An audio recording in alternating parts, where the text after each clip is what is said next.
Au début de l'histoire, on voit une petite fille nommée Yosian, qui étudie à l'école. Elle attend sa mère devant l'établissement.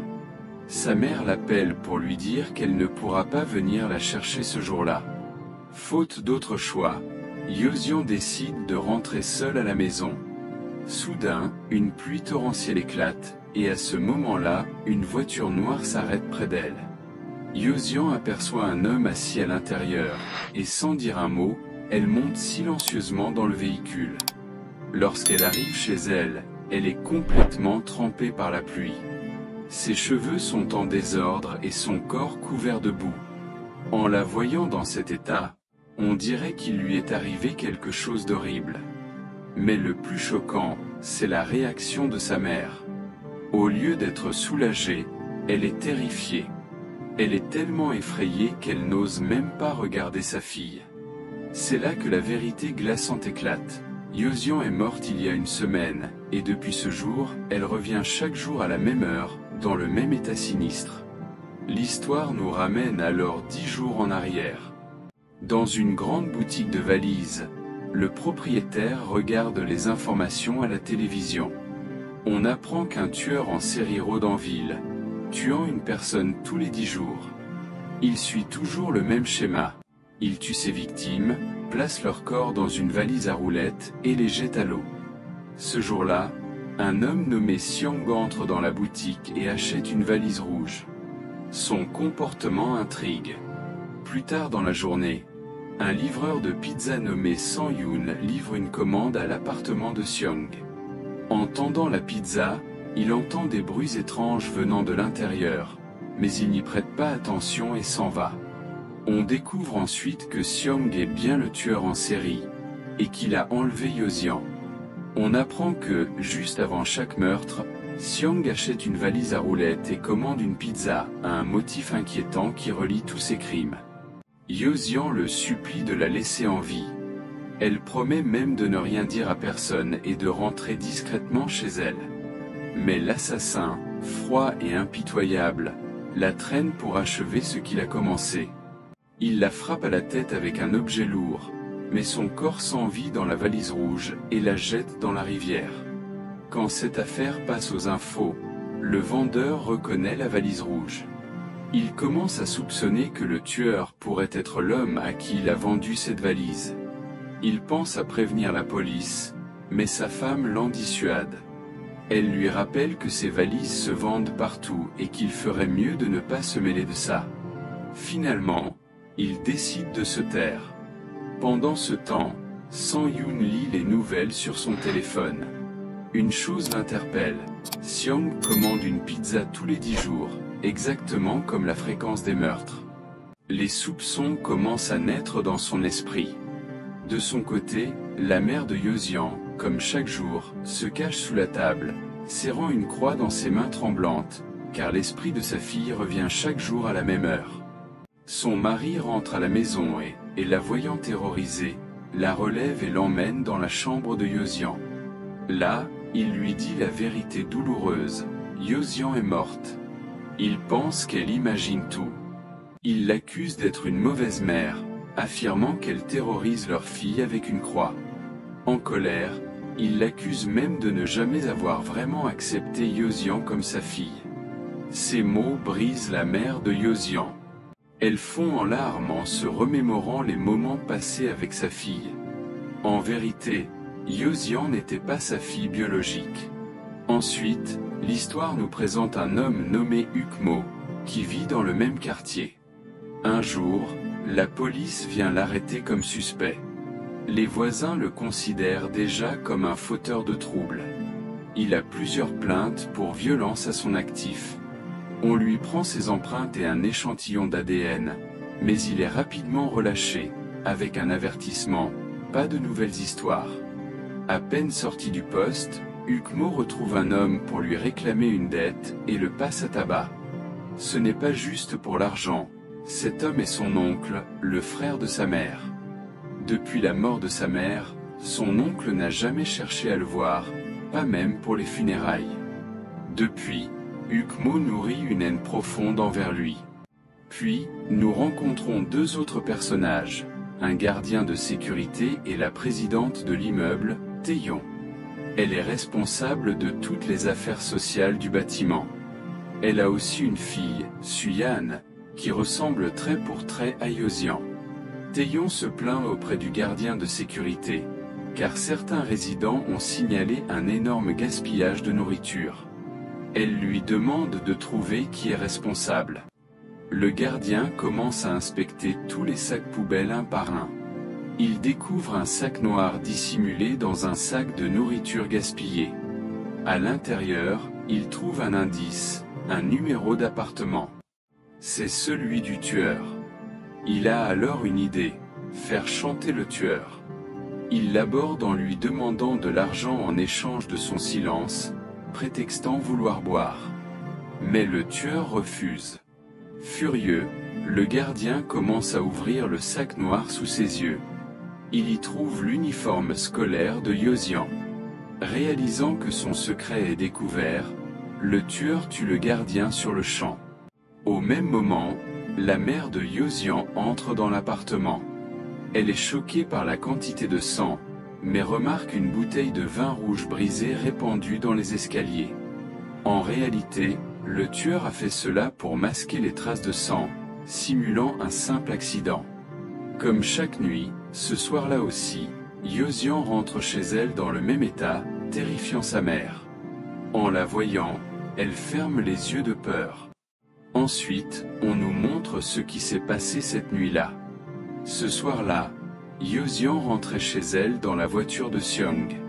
Une fois arrivé à l'immeuble, il lui demande d'ouvrir la porte de son appartement. Dès qu'elle l'ouvre, le tueur lui couvre la bouche et la traîne à l'intérieur. Elle est enlevée juste en face de son propre appartement. Elle est ensuite assassinée, son corps emballé dans une valise, puis jeté dans la rivière. Personne ne se doute de rien. Pendant ce temps, le livreur Sang-yoon continue de lire des nouvelles à propos du tueur. En regardant une photo, il remarque un homme portant une casquette noire. Il sursaute légèrement, il est persuadé de l'avoir déjà vu, mais n'arrive pas à se souvenir où. Juste à ce moment-là, il reçoit une commande de pizza, pour le même appartement. Une fois sur place, il observe attentivement les lieux et aperçoit la fameuse casquette noire. Ses soupçons se confirment. Le lendemain, Seong retourne à la boutique de valises pour en acheter une autre. Le vendeur, pris de panique, empoche l'argent sans même le compter. Ce comportement renforce les soupçons du tueur à son égard. Ce jour-là, Taehyung remarque que le gardien du jour n'est pas venu. Elle demande donc au gardien de nuit d'assurer également la journée. Mais travailler de jour n'est pas du tout simple pour lui. Un autre homme dans le bureau lui dit « Tu ne travailles jamais en plein jour ». Il lui demande même « Et si quelqu'un te reconnaissait à la lumière du jour ?» La raison pour laquelle ce gardien évite de travailler le jour sera révélée plus tard. Dans la scène suivante, la mère de Yozian se rend au garage pour récupérer sa voiture. En vérité, le jour de la disparition de sa fille, elle n'avait pas pu venir la chercher car elle venait d'acheter une nouvelle voiture. Elle avait même acheté un joli serre-tête en cadeau surprise. Elle voulait lui faire une surprise, et pour cela, elle lui avait dit au téléphone qu'elle ne viendrait pas. En réalité, elle était en route. En conduisant, le serre-tête est tombé. Elle a tenté de le ramasser, a perdu le contrôle du véhicule et a eu un grave accident. De son côté, le gardien de nuit doit aussi assurer le jour. Il appelle l'appartement du tueur pour lui demander pourquoi sa facture d'eau est si élevée. Le tueur raccroche aussitôt. Un peu plus tard, Taehyung se rend en personne à son appartement pour l'inviter à une réunion. En entrant, elle remarque les lumières allumées à pleine intensité, qu'elle éteint aussitôt par réflexe. Voyant l'état désordonné du lieu, elle inspecte les lieux avec attention. Le tueur comprend alors qu'il doit la tuer. Mais au même moment, Taehyung mentionne au téléphone qu'elle se trouve dans l'appartement 102. En entendant cela, il hésite. Si elle disparaît, la police viendra directement chez lui. Il baisse donc son arme. À cet instant, son téléphone vibre et tombe dans la valise contenant le cadavre. Le couvercle se ferme et se verrouille. Le téléphone est piégé à l'intérieur. Ne connaissant pas le code, il panique.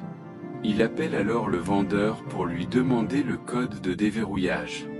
Ce dernier lui répond calmement, « Le code par défaut, c'est 000. » Le lendemain, alors qu'elle marche dans la rue, la mère de Yosian aperçoit Suyan et se fiche de peur. Suyan court vers elle et tente de la rassurer. En arrivant à l'appartement, le tueur les voit et panique. Il ne comprend pas comment une personne qu'il a tuée de ses propres mains peut être encore en vie.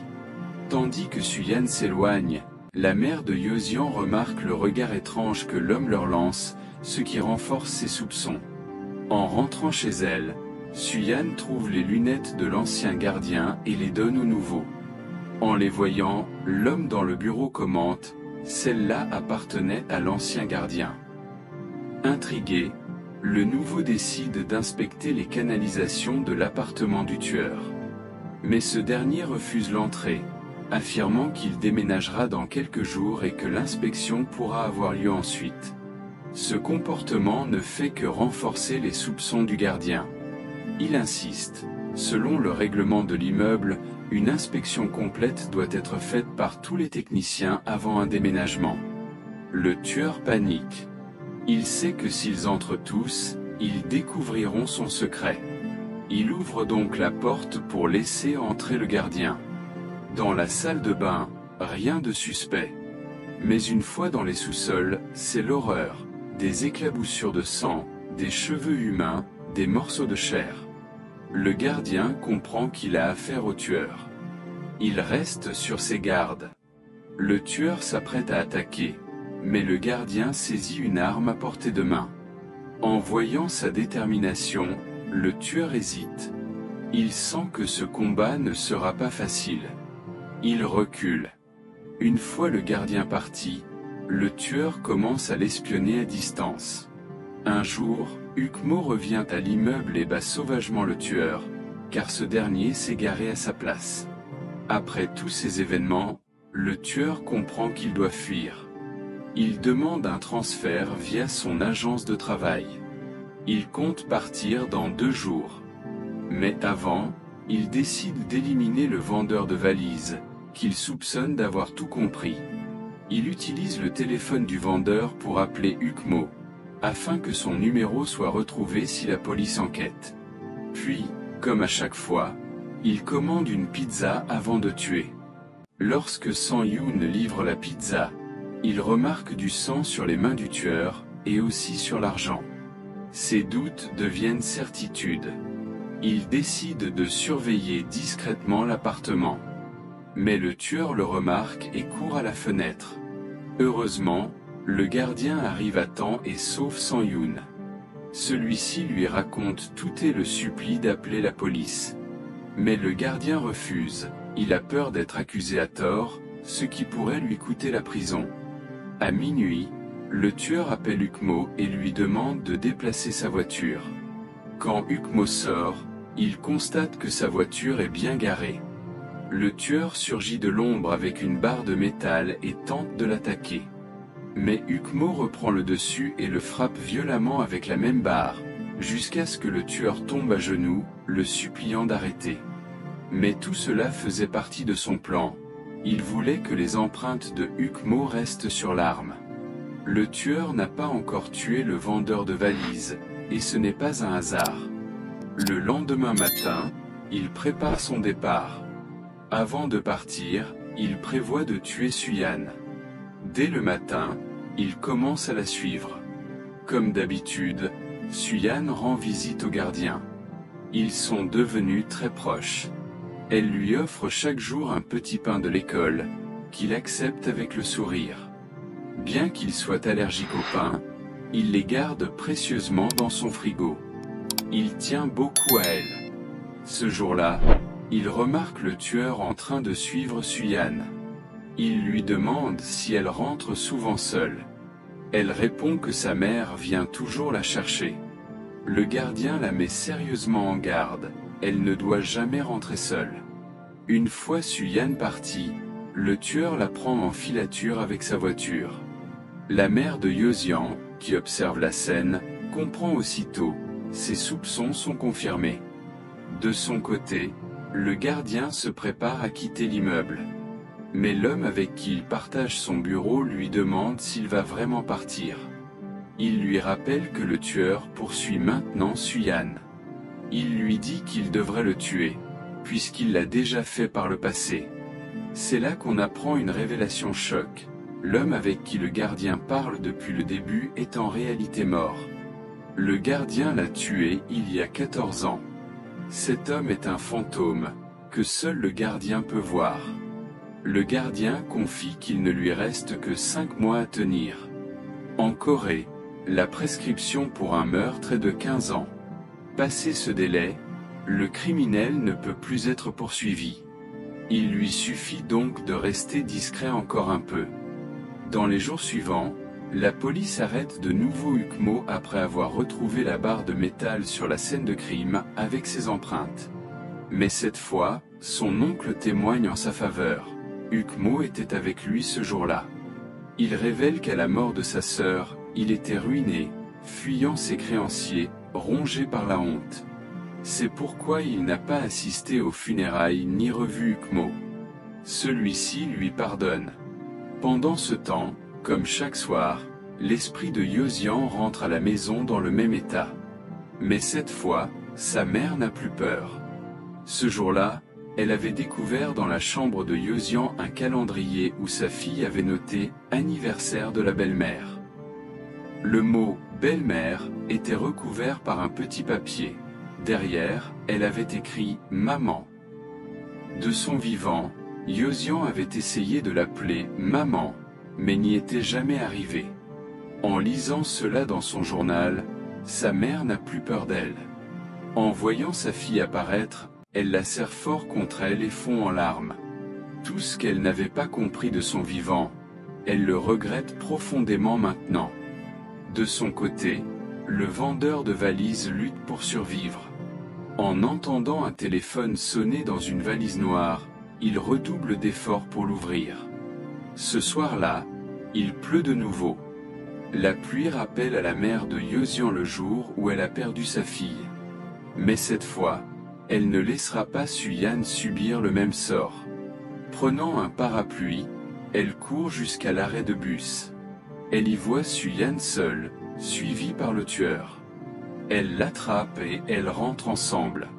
Mais même ainsi, le tueur ne les lâche pas. Le vendeur parvient enfin à ouvrir la valise et à sortir le téléphone. La batterie est faible, mais il compose un numéro au hasard et appelle à l'aide. Par chance, c'est Sang-yoon qui reçoit l'appel. Sans attendre, il fonce vers l'appartement du tueur. Peu après, une panne d'électricité frappe toute la ville. Avec l'aide de son oncle, Ukmo s'évade du commissariat. Dans l'immeuble, le gardien, sur le point de partir, revient précipitamment.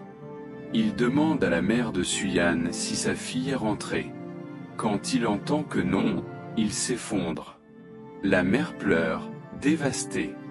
De leur côté, la mère de Yozian et Suyan courent dans l'obscurité. Mais Suyan tombe et se blesse au genou. Elle ne peut plus marcher. Sa mère, paniquée, reste figée au milieu de la route. Des voitures s'arrêtent, créant un embouteillage. Le tueur, voyant la foule, est contraint de battre en retraite. De retour à l'appartement, il découvre que le vendeur tente de s'échapper. Il s'apprête à le brûler vif, mais à ce moment, Sang-yoon et le gardien surgissent et l'attaquent. Ukmo les rejoint, comprenant que ses empreintes ont été piégées. Ensemble, ils frappent violemment le tueur. Le gardien exige de savoir où est Suyan. Le tueur ricane. Peut-être qu'il l'a tué, ou peut-être pas. Le gardien, fou de rage, croit voir le corps de Suyan et tue le tueur. Mais en s'approchant, il se rend compte que ce n'est pas Suyan. C'est le fantôme de l'homme qu'il a tué 14 ans plus tôt, revenu se venger. Une fois encore, Le gardien ne subira aucune conséquence. Les autres l'aident à dissimuler son geste et le sortent discrètement de l'immeuble. Pendant ce temps, la mère de Suyan pense toujours que Hukmo est le tueur. Elle le saisit par le col et exige des réponses. Mais à ce moment, la mère de Yozian arrive, tenant Suyan par la main. Elle n'a pas pu sauver sa propre fille, mais aujourd'hui, elle a sauvé une autre vie innocente. Et c'est ainsi que se termine ce film bouleversant.